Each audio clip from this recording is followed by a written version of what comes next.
Good morning. Thank you for tuning in to the Gardener's Corner program here on TV Channel 10. Yeah, and for those of you that are watching on TV Channel 10, located on Channel 191 on Spectrum, and for those of you that are keeping a record as I am, Kilby, that's $4 you owe me. But we want to welcome you into the program. My name is Rob Hall. We're brought to you today on the Gardener's Corner program by South Boston Memorials, Lien Golf Cars, T.G. Brooks Company, and Our Pride Foods, makers of Our Pride Premium Pimento Cheese Spread and Dip. We're glad to have you tuned in, also on WKRX 96.7 FM. Our special guest today is Mr. Paul Westfall. Paul serves as the director for the North Carolina Cooperative Extension Service of Person and Granville counties. Good morning, Paul. Good morning, Rob. Pleasure to be here today. Glad to have you here with us. And you know, Paul, it has been hot the last few days or so, and it's going to be hot this afternoon. And but here it is, May. And, you know, a lot of things going on in the fields and in the gardens. And that's right. A lot of fuel is being used in many different ways on the farming end. A lot of different ways. We've had a lot of rainfall over the last 3 weeks, and it's kind of put farmers behind on a lot of things that they want to do. I know tobacco growers are still getting tobacco sets out and probably will be for another week or two. Corn has been planted, it's popped out of the ground. You can almost see it growing with weather like we've been having. As long as there's moisture there, it's going to grow. So we've been fortunate with that so far, except there's been a few low spots that have had to be replanted because it was underwater for too long. So that happens, but overall I think we've been fairly fortunate here. It has been pretty warm the last week or so, and you know, we had a whole week without a whole lot of rainfall. And you know what people do when it doesn't rain in May?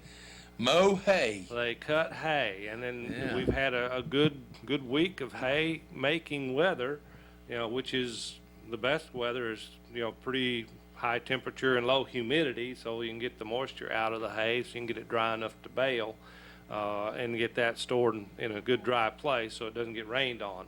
But making hay is critical this time of year.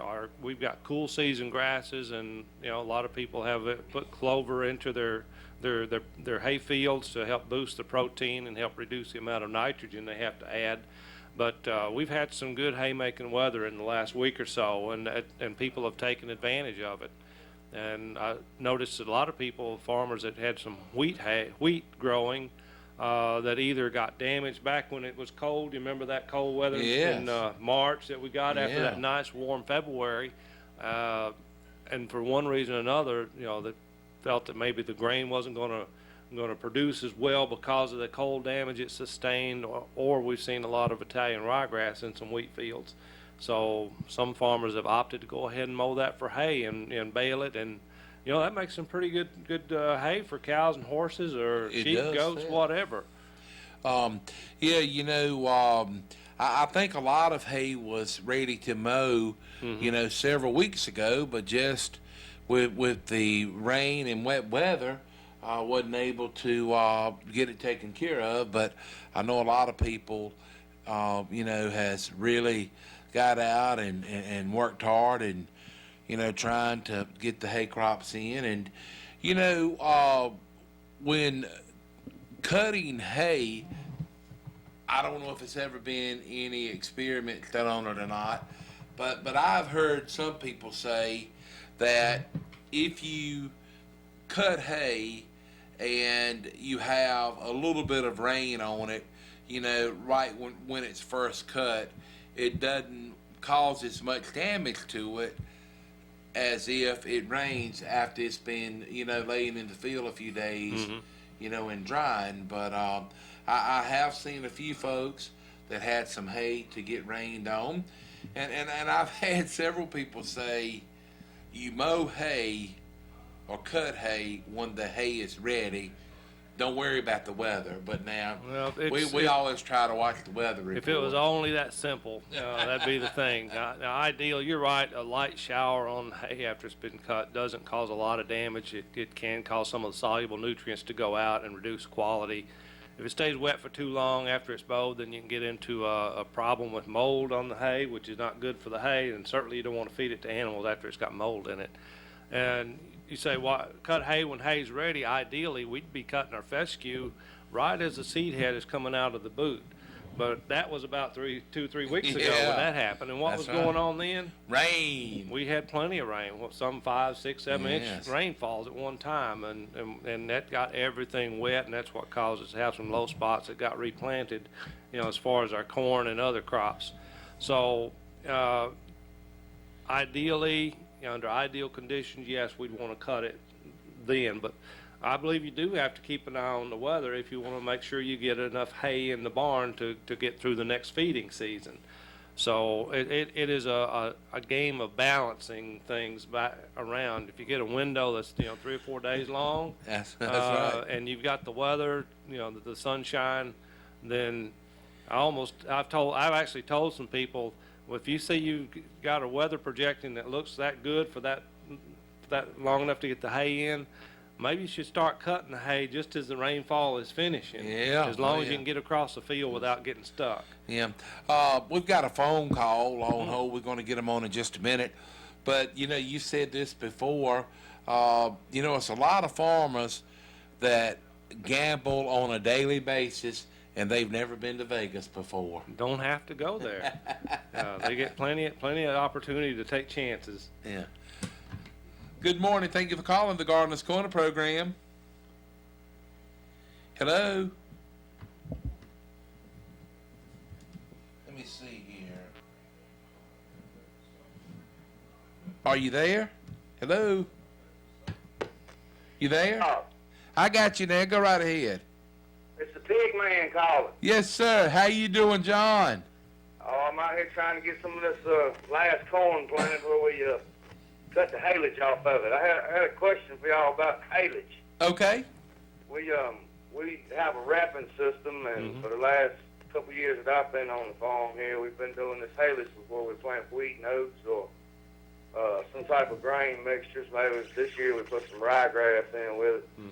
And it's all kind of been an experience for my boss and me both as far as the amount of time that between the time you cut this grain for haylage, what percentage of moisture, or how long do you need to wait before you start baling, and then how much time do you have before you get it to the wrapper itself and start wrapping? Okay, those are good questions. And doing the haylage or baleage, whatever you want to call it, generally I think most of that, once it gets down below 35% moisture, you can start. A lot of times it may depend on how much moisture can the baler handle, to run through We've got a 450 New Holland crop cutter, so it's heavy duty enough to handle the green hay. Yeah. The experiments that I've done this year, I mowed the wheat, say, in the morning right after the dew kind of dries, say at 9 o'clock, and then we tethered it right after lunch, and then the next day I was rolling it, and we were getting it to the wrapper that afternoon. Yeah, that sounds like a pretty good system. And then I'm sorry to interrupt you, but that's one of the reasons people like to go to the baleage and wrap it up that way at a higher moisture, is to reduce that amount of time it has to lay on the field and risk getting rain on it. Right. And I had some friends up in Surrey County. He said that they cut orchard grass and fescue at 6 o'clock that morning. They did it as soon as they got through mowing it. They raked it after lunch, baled it, and had it to the wrapper by 6 o'clock that afternoon. Wow. Yeah, you can do it with that type of system. Especially on a hot day. It's going to wilt down pretty quickly. So we found out in the past that when we got behind and let like wheat or oats lay too long, basically you were just baling regular grain and dry storing it in the wrapping system. Right. There wasn't any process of it didn't go through an ensilage process then. curing like you would solids. The haylage does. you do need that moisture to go through that ensilage process and while it's wrapped up for sure. So. All righty. Well, I appreciate the conversation there, and I enjoy it when I can, and when I'm in the tractor and I can get Rob and the 96.7 on, I'm tuning in.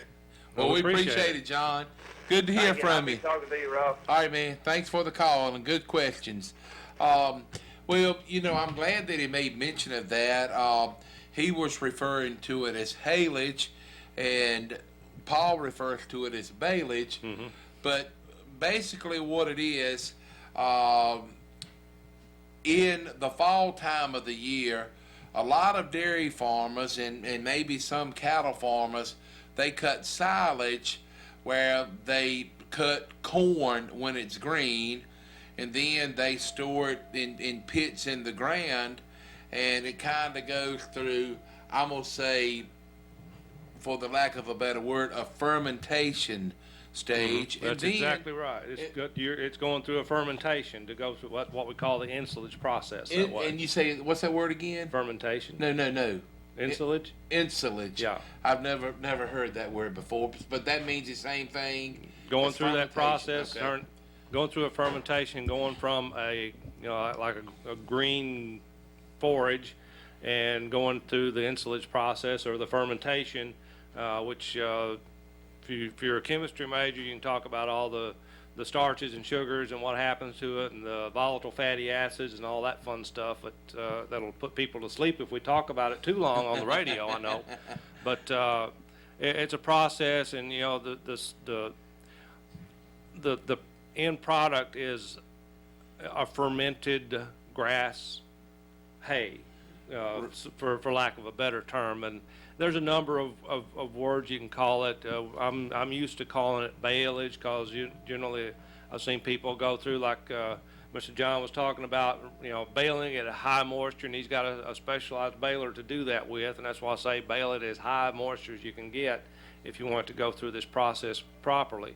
And then he'll take that bale and wrap it in plastic and seal it tight, because this is an anaerobic process. It's done without air. It's the same thing that's going on when you put corn into chop it up and put it into a silo, or a bunk silo, or an upright silo, either one. You're excluding all the air from in there, and it goes through this chemical process to become silage. So you're doing the same thing inside that bale that's wrapped up tight with plastic. And then you can store it in more easily. Because it's wrapped up in plastic, you don't have to put it under a roof. It will shed water. Yeah. So that's a problem with even round bales of hay.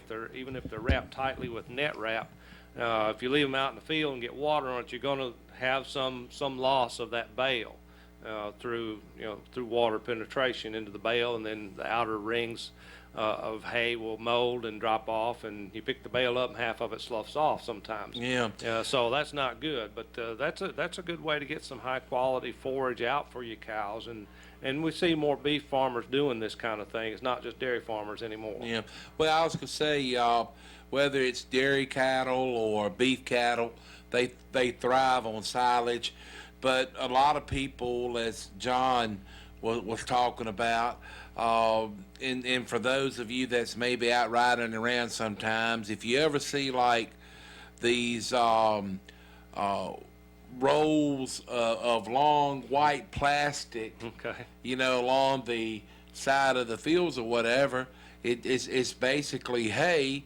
And what they do is, after they roll it up, they put it on this machine, and it kind of wraps it in a continuous one piece of plastic, and it seals it up. And then when they get ready to feed it, they just kind of cut the plastic off and take it to the cows. And that's one process. There's also the wrappers that'll wrap individual bales, and you stack them next to each other just like you would other bales. But the long sausage bags, you can put corn silage in them, you can put haylage in them, you can put high moisture corn in them, and that's a good way to store feed too. Paul, speaking of hay, I have heard, several years ago, when hay is kind of on the short side, that some people have been known to round bale, corn stalks, and that makes a great feed for cattle and stuff like that. So when it comes to forage, it's really important in the diet of whether it's a cow, a horse, or whatever. And animals love the sweet feeds and things like that, but they always need some type of forage, whether it's grazing or it's being fed to them by hay or haylage or whatever. But it's as we said, it's always a gamble, but you want to have the highest quality hay that you possibly can have. And something that if maybe you are a hay producer, or maybe you are someone that purchases hay for your horses or livestock, it's not a free test, but you can take a sample of that hay to your local Cooperative Extension Service office, and they can send it off to the North Carolina Department of Agriculture, and it could be tested for several different things, and all of it may be done in one test, I'm not sure, but nitrogen level, protein level, and right. Well, they'll test for a lot of things, the nutrient levels, including crude protein and the digestible protein, and then total digestible nutrients, and then there's some other tests that go along with that, like acid detergent fiber and neutral detergent fiber, which if you're a real nutritionist, that's the numbers you want if you're balancing rations for a lot of people. But generally, if you got the crude protein level and the total digestible nutrients, we can work with you to balance out a good ration for any type of livestock that way. But it's only $10 to have forage tested at the lab. Happy to assist folks with how to take the samples. We do have a hay sampler, a core drill. If you supply the drill, we'll supply the sampler and help get that sample. Need about a gallon Ziploc bag of the forage to send down to the lab in Raleigh to get that forage analysis done. So it's a good idea to know exactly what kind of quality you do have, and that you mentioned forages are is the base for most of our livestock feeds, and there's a lot of reasons for that. One is that we can produce forages a whole lot less expensively than we can go out and buy it. You mentioned sweet feed and other grains. The other thing is that ruminants and horses do need that fiber that's in the forages, to make their digestive system work. Especially the ruminants. They're built to utilize forages. Because they are a four-stomached animal, as and the rumen is a large. We mentioned this word again, fermentation vat. But a lot of things go on in the rumen, plus there's a whole lot of bacteria in there that help break down cellulose. Something you or I can't do very well, Rob, is break down cellulose. But they've got bacteria in the rumen that can do that. So they break it down to something that can be used by the animal. And, oh, by the way, the bacteria themselves become protein for the animal, too, as it goes on into the normal intestines, if you will, the small intestine, and omasum, abomasum, and all that fun stuff. But forages, provide a lot of nutrients for the animal. They provide what we call the scratch factor in the rumen to keep from bloating and different things like that. And it saves money as far as trying to just buy what nutrients are needed by the animals. If you got a good forage base and can produce good forages to provide to cattle or sheep, goats, horses, llamas, alpacas, whatever, then you're usually ahead of the game as far as trying to control costs. Well, it would be nice if everybody had enough grazing land for all of their livestock to where they did not have to put up hay. And, it's a lot cheaper grazing than it is, baling, because you've not only got equipment costs, you've got fuel and then you've got labor costs and just repairs. It's really expensive. And,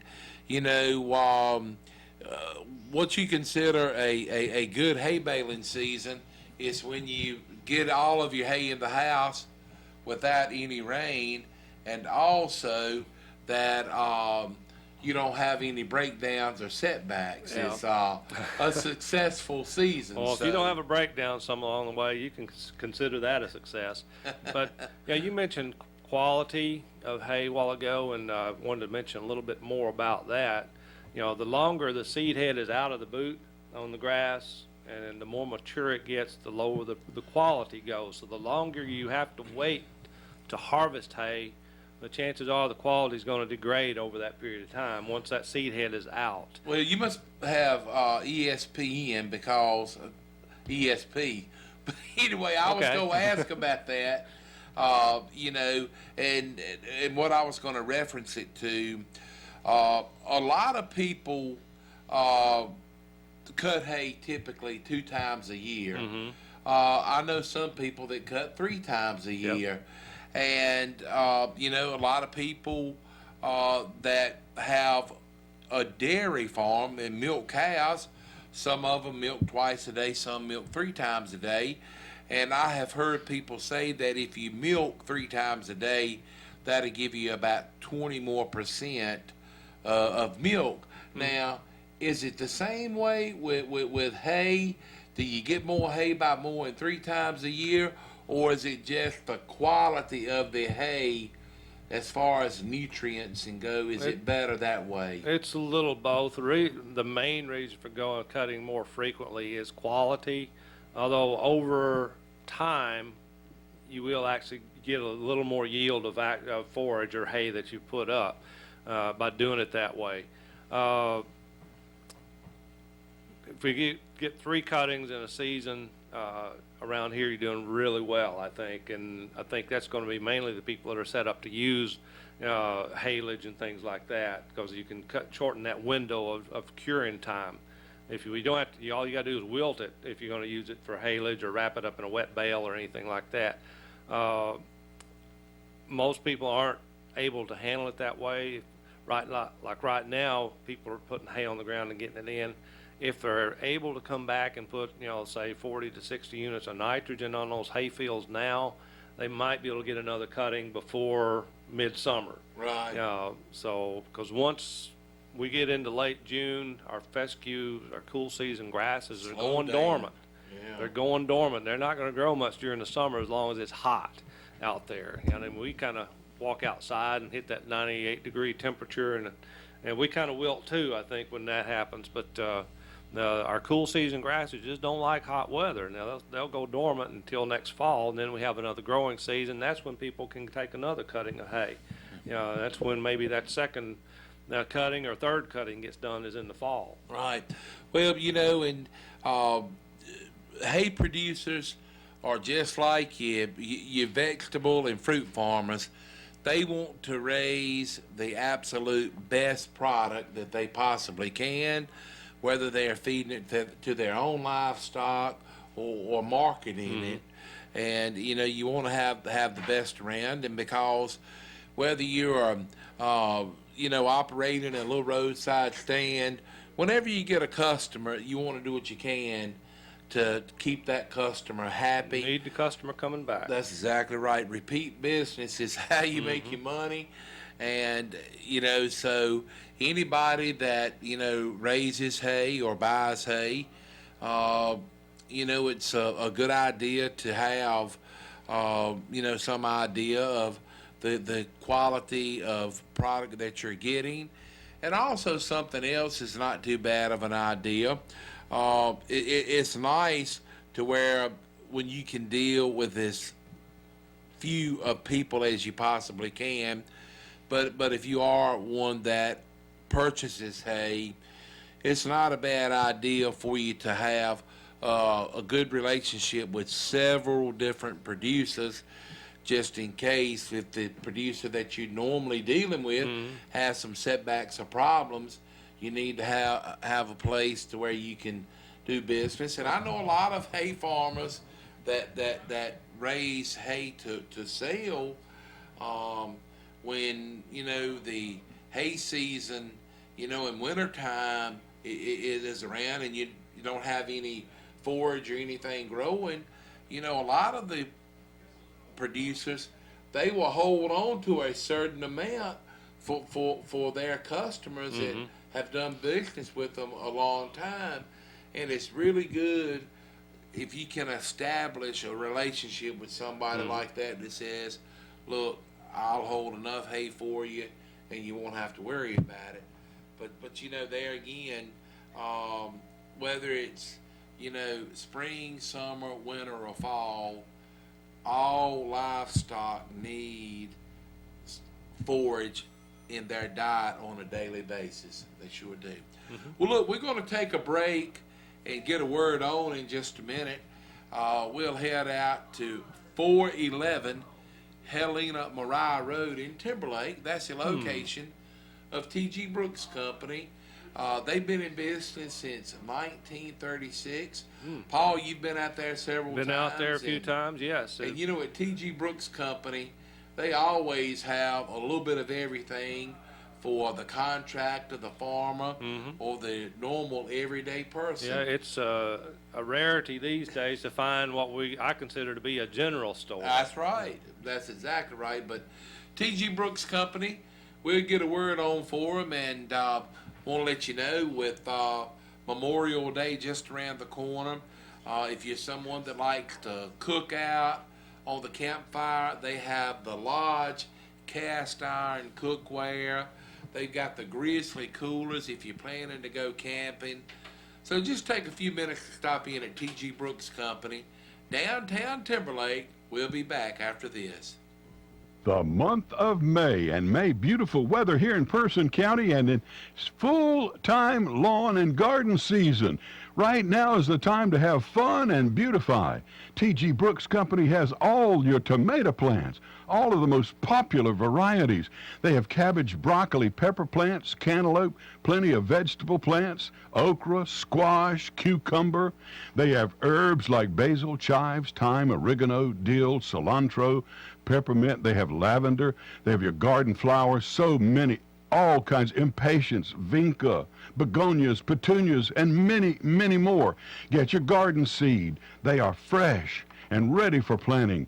Reseed your lawn with clean, fresh grass seed, and they have the fertilizer and lime. And if you need mulch, man, do they have it. Triple ground mulch, too. Do you need straw, pine needles? How about potting soil, planting soil, cow manure? They have spreaders and aerators for sale or for rent. T.G. Brooks Company serves the homeowner and the commercial landscaper, and they handle everybody with the same courteous service. They can arrange delivery, or you can pull in with your pickup truck, your trailer, and they'll load it up for you. They've got bagged products too, and they'll load it up for you in your car or your van. Remember, they have Bartlett Animal Feeds. It's exciting to see this time of the year in the growing season. Top off your day with a hand-cut ribeye steak from T.G. Brooks on at 411 Helena Mariah Road in Timberlake. Phone them at 364-2428. T.G. Brooks Company has proudly served the homeowner, the farmer, and those in construction way back since 1936. They welcome folks from all over Person County, Rougemont, Northern Durham, and of course, Southern Person County at T.G. Brooks Company. Board of T.G. Brooks Company, special thanks to Bill and Roy and all of the staff there at T.G. Brooks Company, 411 Helena Mariah Road. You know, the motto of the North Carolina Cooperative Extension Service is empowering people, providing solutions. And whether you are a farmer or someone that enjoys canning fruits and vegetables, a livestock farmer, you know, the Cooperative Extension Service is there to lend a hand and offer advice. And you know, sometimes you may approach them and they may not be able to give you an answer right off, but they have the means with North Carolina State University and North Carolina A&T University to get the answers. And you know, Paul, in everyday life, you know, consumers, they run across little things that they're unsure of. Certainly. And, you know, always a good start is contact your local Cooperative Extension Service and let them know what kind of issue you're dealing with, whether it's in the landscape or the field or maybe you've got, some type of pest that you need identified. They'll help you in any way they can. And I know, Paul, you had told us a few weeks ago that a lot of times you all are asked to identify aquatic weeds. Yes, sir. And sometimes y'all can identify them right off, but then sometimes they have to be sent off, and it's a small charge for the identification. Right. But as we talked about it a few weeks ago, anytime that you are trying to get rid of a weed, and Paul, if you would, I really liked the way that you gave the definition of a weed. So if you would, give that definition out one more time. Okay, a weed is a plant that is out of place. Okay. Not where it's supposed to be. That's right. So if you ever have some weeds that you want to control, the first approach is identify the weed, and then you can take action after that. Yeah. So, can I give an example of that? Absolutely. Have you ever heard of Johnson grass? I have. What's its reputation?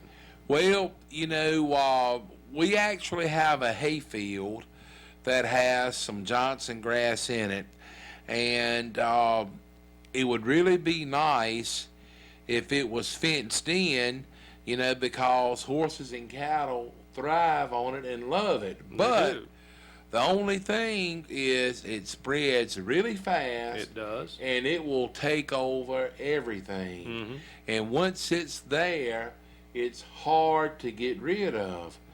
But, it's ways that you can kind of control it. And it works better if you try to control it in the early stages. But, Johnson grass, in a sense, is almost like kudzu. It doesn't spread maybe quite as fast as kudzu, but it does spread pretty fast. It does. And if you mention Johnson grass to a corn grower, oh, get ready. They don't care for it very much. But you took it from the other standpoint. Johnson grass can be a good forage for us. And if you got Johnson grass growing in your hay field, that's okay to me, as long as you feed it to livestock and have it in a pasture situation. So it can be a beneficial grass for us. It's very prolific, it's very productive, and cows and horses love to eat it. Now, it is a little tougher on equipment because it's got kind of a big thick stem on it. I remember hauling Johnson grass hay when I was in high school, and you had to wear a long sleeve shirt to do that, or else your arms get cut up pretty good. But it can be a really good forage. But some people love it, some people hate it. If you've got it in your pasture, then to me the best way to get rid of it is, as you said, put a little fence around it and graze it to the ground. Pull the cows off of it, or goats or sheep, whatever, pull them off of it. It'll come back up, because Johnson grass spreads through seed and through rhizomes, the underground roots. It's got a lot of carbohydrates and nutrients stored in the root system, so it's very tough to get rid of, as you said. But keep putting the cows or animals back on it and graze it down again each time it comes up. And don't let it go to seed. What you're doing is trying to get it to use up all of its root reserves, and eventually it won't have anything left. Now, it takes a long time to do that. I'm glad you mentioned, because I was going to ask, so more or less, if you control it before it seeds out, it's going to take a little bit of time over, say maybe a year or so, maybe longer, to get it to where it's gone. But if you let it get to where it seeds out, your problem is going to get bigger. I can't tell you how many seeds are on one of those seed heads, but 100, 150, 200,000 seeds on one seed head. So that's a lot of reproductive capability there. So in a sense, if you do have Johnson grass growing somewhere, and you are not able to graze it, if you just keep it mowed down and stuff, you can mow it and keep it mowed down, but again, don't let it go to seed. And then the same thing, a lot of times people want to use a herbicide on it. Probably the herbicide we're going to recommend is glyphosate. Right. And that's the chemical name, and there's a lot of trade names that it's sold under. But basically, glyphosate is a contact herbicide that's going to control almost anything that's put on. There's some things that are resistant to it and it doesn't affect, but it's going to take repeated applications of that even to get rid of Johnson grass if you want to get it out. But in a hay situation or pasture situation, it's there. I say, why not utilize it? Oh, yeah. You know, especially the cows. Now, you do have to be careful because that can be high in nitrates on occasion under the right conditions. And if you cut it for hay after a frost, it'll be high in prussic acid. So you don't want to graze it after a frost either. But you can go ahead and wrap it up in a bale. Prussic acid will go away, but nitrates will not. So, you know, keep those things in mind when you're dealing with Johnson grass. And, you know, doing soil samples will help you out as much as anything in hay production. And also weed control, as we've talked about it before.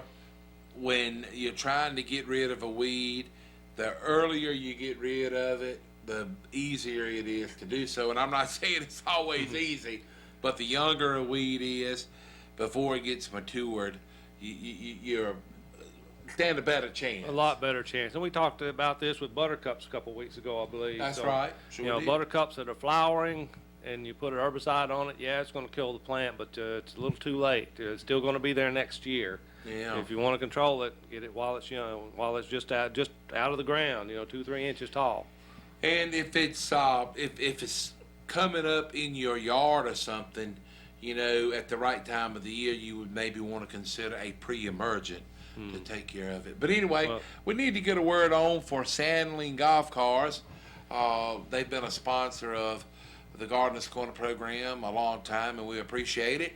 And, you know, with Memorial Day just right around the corner, you know, if you enjoy grilling out, whether you enjoy cooking on a gas grill or charcoal grill, they have the Wilmington charcoal. That's something brand new to the Wilmington line. Charcoal and gas grills are available, as well as the fire pit grills at Lien Golf Cars.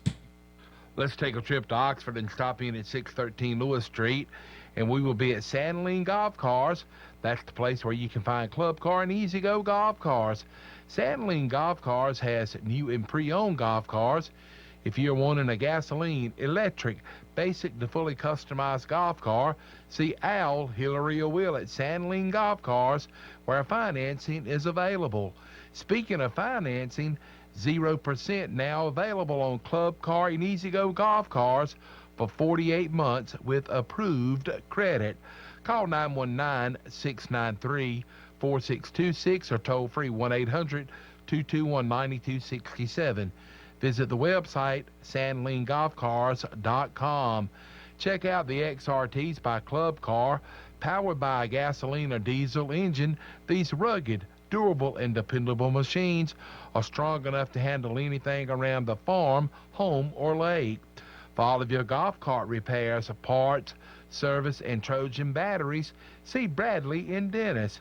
It's grilling season, and you would enjoy grilling out on a Wilmington grill from Lien Golf Cars. They have the Wilmington charcoal and propane grills, along with the Wilmington fire pit grill. Are you in need of a trailer?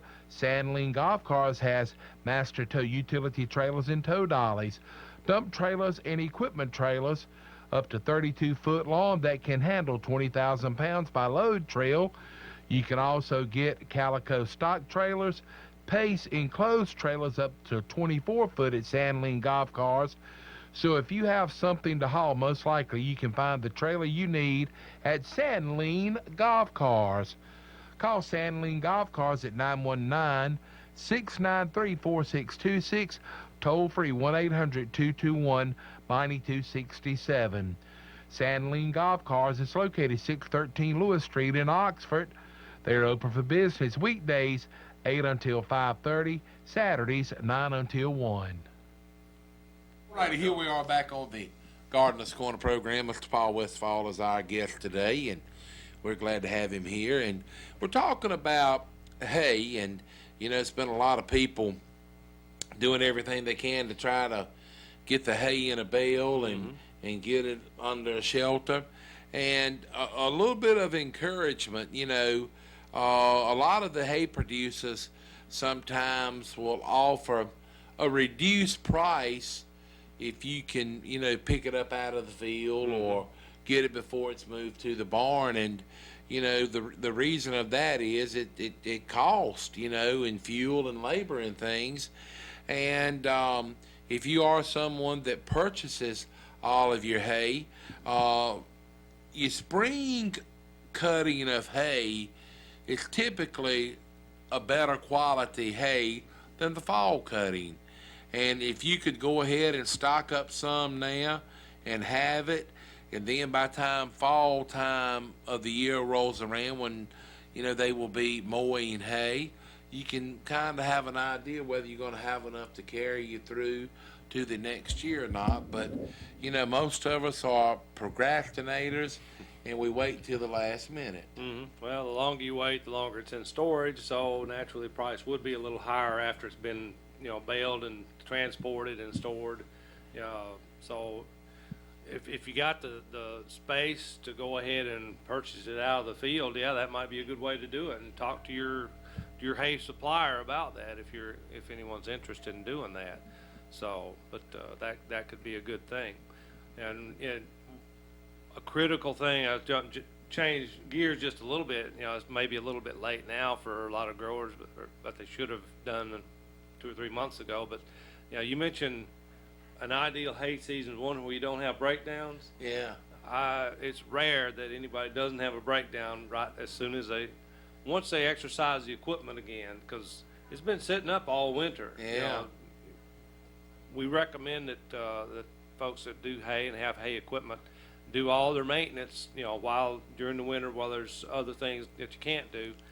Make sure that it's greased and cleaned and not left where it'll rust. Check the belts, check the hoses, make sure everything's good, because as soon as you get out in the field, if you haven't done those things, Murphy's Law is going to happen, and you're going to tear a belt on your round baler, for instance, or the belt will slip, or you'll get lopsided bales that won't compress tightly, or a bearing may run hot and go bad, and that's a repair that takes some time, and you hope that the dealer has the parts in. Or the other thing that happens if you don't check and don't exercise is your equipment a little bit and get it ready to go during the off season is hydraulic hoses. Oh, yeah. How many times do you go up and look at a piece of equipment that has hydraulics on it and the hoses are cracked? If that outer insulating layer is cracked, that hose may not be able to stand up to the pressures for as long as you need it, especially out in field situations. Now, I don't know about your hay fields, Rob, but the ones I've been across aren't like driving across a parking lot. That's right. There's bumps in them. That's right. And that's normal because, they're out there. That's part of nature. In wintertime, freezing, thawing, it's going to heave and hoe and do all sorts of fun things. Water gets on there and cuts some little gullies every now and then. So there's bumps. And when you put all that together, the operating pressures, the pressures, the bouncing and colliding with different things because belts swing around and hit the side of the baler and all that. Hydraulic hoses will burst and they sure will, and they'll spray hydraulic oil all over everything. And along with all this being said, always, I can't stress it enough, the first priority should always be safety. Mm-hmm. Whether you're operating a piece of equipment or servicing a piece of equipment, always be safe. And, a lot of hay equipment involves a PTO shaft. Mm-hmm. And, don't get around that PTO shaft if it's in gear. And, if you have any loose clothing on, really be careful. And, it's a lot of people that let the hair grow long and the beards grow long. You really need to be careful because things happen so very fast.